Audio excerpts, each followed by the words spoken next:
राम राम जी, नमस्कार दोस्तों। कैसे हैं आप? आशा करता हूँ आप अच्छे होंगे, स्वस्थ होंगे। दोस्तों, यूपी यूपी में लखनऊ, और लखनऊ में एक थाना पड़ता है, चौक थाना। चौक थाने में एक एरिया लाजपत नगर, और लाजपत नगर में एक घर पर 14 मार्च 2026 को पुलिस आती है, एक महिला और एक पुरुष को लेकर। दोनों पति पत्नी, दोनों को लेकर आती है 14 मार्च को। और जब आती है, और जब वहां आसपास के लोगों को पता लगता है कि ये दो व्यक्ति, एक महिला और पुरुष आए हैं, तो भीड़ लग जाती है मोहल्ले वालों की। सभी के मन में इतना गुस्सा कि किसी को कानून का डर नहीं, और सभी लोग इन दोनों व्यक्तियों को, महिला और पुरुष को, मारने के लिए बेताब। तो पुलिस फोन करती है, चौक थाना पुलिस और फोर्स बुलाती है, और देखती है कि परिस्थिति बिगड़ रही है। तो थोड़ी बहुत देर लोगों का ध्यान भटकाते हैं, इतने में पुलिस आती है। और जब पुलिस को पता लग जाता है कि अब हमारे पास पर्याप्त मात्रा में फोर्स आ गई है, तो महिला को और पुरुष को ले जाया जाता है पुलिस प्रोटेक्शन में। और इतनी पुलिस प्रोटेक्शन होने के बाद भी लोगों के सर पर इतना गुस्सा था कि जो महिला होती है, जो आरोपी पुलिस पकड़ कर लाती है, उसका दुपट्टा खींच कर लोग उसे गिरा लेते हैं। बड़ी मुश्किल से लोग, पुलिस लोगों से उनको छुड़ाती है और लेकर जाती है पुलिस चौकी थाने। तो स्टोरी बड़ी ऐसी दोस्तों, इतनी दर्दनाक है, बड़ी दर्दनाक। आप सुनेंगे तो आपके मन में गुस्सा तो आएगा ही आएगा, और आप रो भी जाएंगे, इतना भी मैं आपको बोलता हूं। तो कहानी की शुरुआत करते हैं दोस्तों। कहानी की शुरुआत होती है 2020 से, नवंबर 2020। इससे करीब 15-20 दिन पहले एक व्यक्ति होता है लखनऊ में, लखनऊ के लाजपत नगर चौक थाने में, और नाम होता है उसका भीषम खरबंदा। भीषम खरबंदा एडवोकेट एडवोकेट पेशा है उसका। अब वो अक्टूबर 2020 में मैट्रिमोनियल साइट पर अपनी शादी के लिए प्रोफाइल बनाता है। शादी के लिए प्रोफाइल बना लिया तो उसकी मुलाकात होती है एक लड़की से। लड़की उन्नाव की रहने वाली, नाम होता है स्वाति। अब दोनों की आपस में बातचीत होती है। बातचीत होने के बाद दोनों फैमिली आपस में मिलती हैं, और दोनों एक दूसरे को पसंद कर लेते हैं। पसंद करने के बाद नवंबर 2020 में दोनों की शादी हो जाती है। शादी होकर स्वाति चली जाती है लाजपत नगर, वहां रहने लगते हैं। और एक साल बाद 2021 में इनको एक लड़का इनके घर आता है, जन्म लेता है, और लड़के का नाम रखा जाता है अर्नब अर्नब खरबंदा। अब ये 2021 में अर्नब का जन्म हुआ, और ये जन्म हुआ इसका 16 अक्टूबर 2021 को। अर्नब के आने के बाद जैसे मानो घर में थोड़े दिन खुशी आई, लेकिन करीब 5-6 महीने बाद जो स्वाति थी उसकी तबीयत खराब होने लग गई। तबीयत खराब रहने लगी, और थोड़ा बहुत तो उसे दिखाया भी जैसा बना, लेकिन स्वाति की तबीयत में कोई सुधार आया नहीं, और 5-6 महीने बाद उसकी डेथ हो जाती है। स्वाति अब इस दुनिया को छोड़कर, और अपने छोटे से 5-6 महीने के बच्चे को छोड़कर चली जाती है, इस दुनिया को अलविदा कह देती है। अब बच्चा छोटा था, तो उसकी नानी, मामा और उसकी मौसी तीनों आते हैं और अर्नब को अपने साथ ले जाते हैं उन्नाव। वहां पर उसकी मौसी, उसकी शादी हुई नहीं थी, और उसकी नानी उसे बड़े प्यार से पाल रहे थे। छोटा सा नाजुक सा बच्चा था। अब उसे प्यार से पाला जा रहा था, अच्छे टाइम चल रहा था, सब भुलाया जा रहा था पिछला जो घटा। लेकिन कुछ दिनों बाद जो भीषम होता है, भीषम खरबंदा, ये जाता है अपनी ससुराल, और जाकर प्रपोजल देता है अपनी साली की शादी के लिए।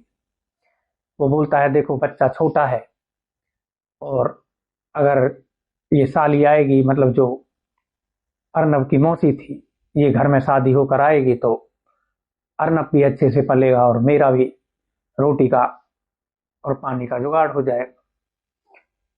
अब सास को प्रपोजल अच्छा लगता है, लेकिन एक बात बीच में आती है कि एक बार लड़की से बात कर ली जाए, लेकिन लड़की प्रपोजल सुनते ही उसे रिजेक्ट कर देती है और बोलती है कि मुझे पता है कि जीजू ने मेरी बहन को अच्छी तरीके से दिखाया नहीं, ट्रीटमेंट नहीं कराया, और अगर ट्रीटमेंट अच्छी तरीके से कराया जाता तो वो बच जाती, आज वो इस दुनिया से छोड़कर जाती नहीं, अर्नब को अपनी मां नहीं खोनी पड़ती।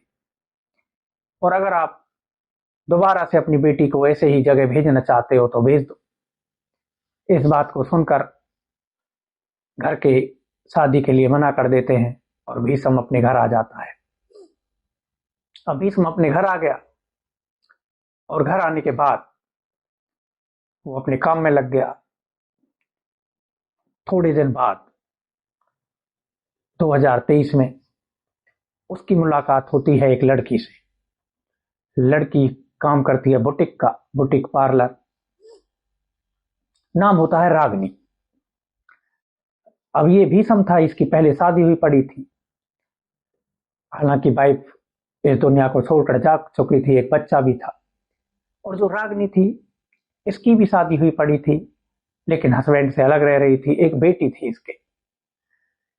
दोनों आपस में बताते भी हैं इन बातों को। अब दोनों आपस में बात करते हैं, धीरे धीरे जो बातें हैं प्यार में बदल जाती हैं और ये अक्टूबर 2023 में शादी कर लेते हैं। अब रागनी अपनी बेटी के साथ आ जाती है और भीष्म और रागनी एक साथ रहते हैं।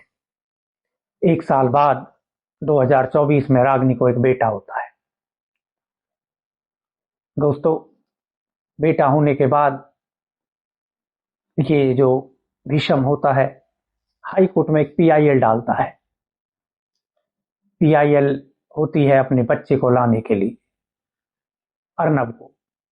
अर्नब अभी अपने घर अच्छे तरीके से रह रहा था और अच्छे तरीके से उसका पालन पोषण उसकी नानी और मौसी कर रही थी। लेकिन इसी बीच जब 12 मार्च 2026 को एक कॉल जाती है उन्नाव में उसकी नानी और मौसी के पास। नानी और मौसी के पास कॉल जाती है और बोला जाता है कि अर्नब बाथरूम गया था और बाथरूम में उसका पैर फिसला। पैर फिसलने के बाद उसके सर में टोटी, जो पानी की टंकी होती है, उसमें सर टकराया, चोट लगी और वो इस दुनिया को छोड़कर चला गया। मानो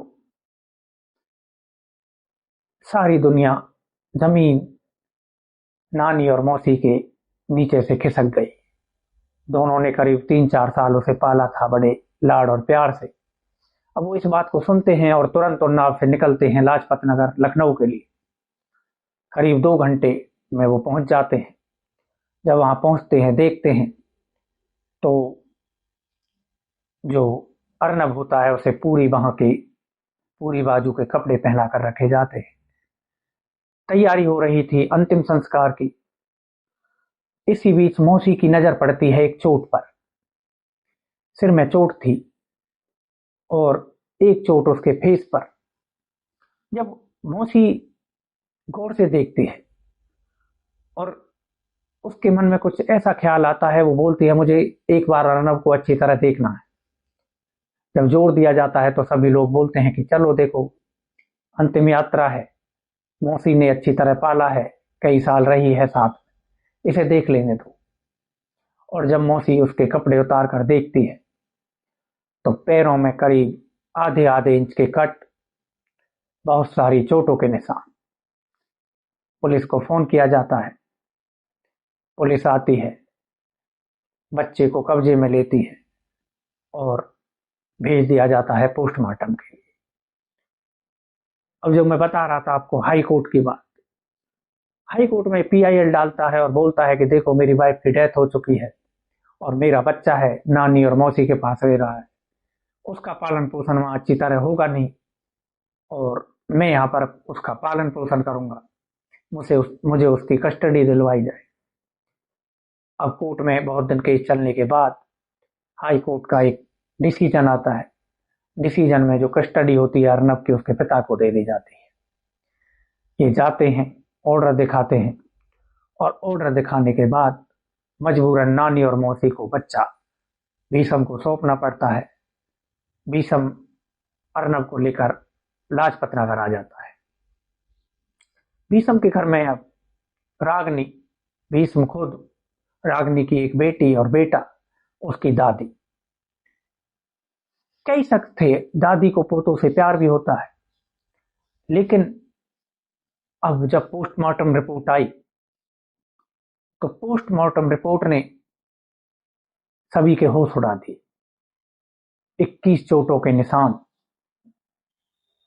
बॉडी पोस्टमार्टम रिपोर्ट में पाए गए, जले के निशान पाए गए, पैर में कट के निशान पाए गए, हड्डियां टूटी हुई मिली और दोस्तों सर में चोट के कारण और रिपोर्ट में दम घुटने के कारण भी उसकी मौत का कारण बताया गया कि 4 साल के मासूम पर इतनी क्रूरता की गई कि कहा नहीं जा सकता। उसे बेल्टों से मारा गया, वाइपर से मारा गया। जब पुलिस उस महिला को लेकर आई थी 14 मार्च 2026 को, जब लोगों ने उसे मारा तो पुलिस आई थी वो वाइपर और बेल्ट ढूंढने के लिए। क्राइम सीन जब महिला ने दिखाया और जब बरामद किए गए वाइपर और बेल्ट, तो इतनी क्रूरता उस बच्चे के साथ की गई। उसे गर्म तवे पर, रोटी बनाने वाले तवे पर बैठा दिया जाता। जिस तवे पर रोटी बनाकर पेट की भूख बढ़ते हैं, उस महिला ने उस बच्चे को मार मार कर, पता नहीं उसे क्या ऐसा मिला जो उस बच्चे को टॉर्चर किया गया। बच्चे को बार बार मारा जाता। नानी से जब उसकी से बात की गई तो नानी ने बताया कि जब हम बीच बीच में आते मिलने के लिए तो उसे मिलने नहीं दिया जाता। वीडियो कॉल किया करते तो वीडियो कॉल पर आवाज म्यूट कर दी जाती, सिर्फ फोटो उनको दिखाया जाता। कई कई घंटे वेट करना पड़ता। घर आकर जब उससे मिलने की बोलते, बच्चे को गोदी में नहीं दिया जाता और डर दिखाया जाता कि कोर्ट ने जो ऑर्डर दिया है वो गोदी में देने का नहीं दिया है, बस देखने का दिया है। जब वो घर पहुंचते उसे पूरी स्लीव्स के कपड़े पहनाए रखे और गर्मी में उसे टोपा पहना कर रखा जाता ताकि कोई चोट के निशान ना दिखे। जब कहा जाता तो बहाना बनाया जाता जुकाम। इतना क्रूरटी, इतना अत्याचार एक 4 साल के मासूम पर कोई व्यक्ति कैसे कर सकता है। अब मानो सौतेली माँ तो क्रूरटी कर रही हो, लेकिन उसमें उसका बाप भी साथ दे रहा हो, सगा बाप जिसका वो खून है, तो क्या ही कहा जा सकता है। दादी से इस बारे में बात की गई तो दादी भी कहीं ना कहीं अपने बेटे का बचाव करते हुए दिखी, अपनी बहू का बचाव करते हुए दिख रही है, लेकिन उस मासूम 4 साल का छोटा सा बच्चा, उसके प्रति कोई प्यार नहीं, कोई व्यवहार नहीं दिखाया गया। एक मीडिया रिपोर्ट में जो रागनी की बहन है वो बहुत वॉशरूम में लेकर जाती है जो रिपोर्टर है और उसको वो टंकी दिखाती है, बताती है यहाँ पर टकराने से उसकी मौत हुई। लेकिन मुझे ऐसा लगता है जितनी हाइट बच्चे की होगी उससे कहीं ऊंची प्लेस पर वो टूटे स्थित हैं तो टकराने का सवाल कोई लगता नहीं। इतने अत्याचार, बेल्टों से मारना, गरम तवे पर बैठा देना, वाइपर से मार लगाना, पोस्टमार्टम में हड्डी टूटी हुई मिलना, 21 चोटों के निशान, कई कट, एक छोटा सा बच्चा, बिना माँ का बच्चा, उसने इतने अत्याचार कैसे सहन किए।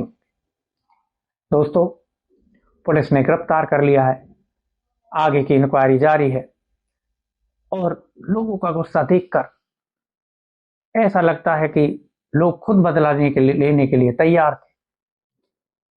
तो ये है लखनऊ की कहानी, एक छोटे से बच्चे की हैवानियत एक माँ के द्वारा की गई, सौतेली माँ के द्वारा। दोस्तों हम उम्मीद करते हैं कि शायद लोगों में थोड़ा अकल आए, थोड़ी अकल आए, जो ये काम हो रहे हैं ना हो। इन कहानियों के माध्यम से शायद लोग सीखें और अपने अंदर एक थोड़ा सा प्यार जगाएं। छोटे छोटे बच्चों के साथ इतना गलत व्यवहार ना किया जाए। छोटे बच्चे हैं, जिसने कभी अपनी माँ का प्यार नहीं देखा, जिस बच्चे की माँ उसे 5 महीने बाद छोड़कर चली गई, शायद उसे एक माँ का प्यार मिलता तो बहुत अच्छा होता। अगर उस बच्चे को प्यार नहीं देना था तो वो उसकी नानी और मौसी के पास भी रह सकता था, वहां रह भी रहा था, अच्छा जीवन कट रहा था। लेकिन एक महिला ने बच्चे को सिर्फ इसलिए मार डाला कि जो प्रॉपर्टी है वो 2 हिस्सों में बट जाएगी, और कहीं जो बाप है वो इसे ज्यादा पैसे ना दे दे। एक छोटी सी वजह ने एक बच्चे को मार डाला, उसका जीवन उसे कुछ देखने से पहले खत्म कर दिया। दोस्तों, ये थी आज की कहानी। अब पुलिस ने गिरफ्तार कर लिया है, कड़ी से कड़ी सजा मिले ऐसी कामना करते हैं, और ऐसे केस आगे ना हो इनका एक उदाहरण भी बनाया जाए। दोस्तों, फिर हम मिलेंगे कल एक और नई कहानी के साथ। कल तक के लिए राम राम जी, नमस्कार।